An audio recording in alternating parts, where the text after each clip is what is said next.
Galaxy Note 2, which is running CM10 4.2.2. Notice the trend here, guys. They're all running CM10.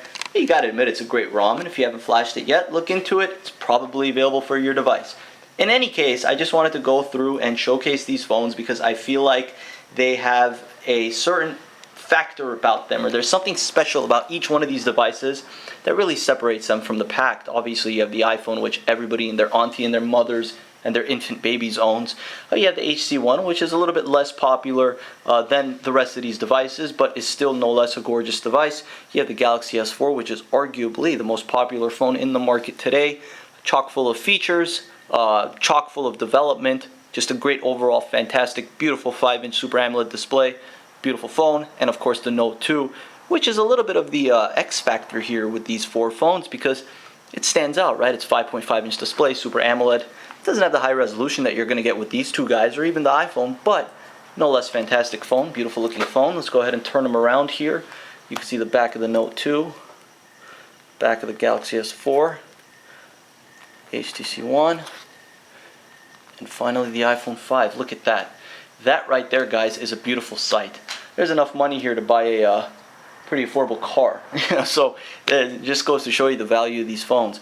And of course, aluminum. Now, I don't call it plastic. I call it polycarbonate because unless you guys hold this phone in your hand and really get a feel for how good it feels, you can't sit there and criticize it because the Galaxy S4, similar to the Galaxy S3, feels fantastic in the hand. It's got a removable back plate, which you can replace. It's also got a removable battery and SD storage, which these two guys don't offer. The Note 2, of course, probably never ever need to remove the battery. It's 3100 milliamp, huge battery size, which is going to last you all day. No problems on that end. Beautiful phone there. Of course, the iPhone 5, all metal, unibody build. You can see the back. You got the antennas and the plastic and whatnot.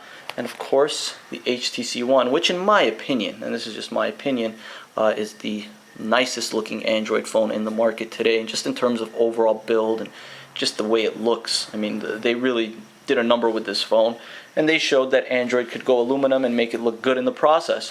So I'm not going to get too in-depth with the hardware here. I mean, if you want me to just go through it real quickly, quad core, 600, dual core A6 chip, triple core Power VR processor, Retina display 960 by 640, 326 pixels per inch, 1080p display, 468 pixels per inch, 1080p display, 441 pixels per inch, and of course the Note 2 is a little bit less than a 1080p, but it's a 5.5-inch display.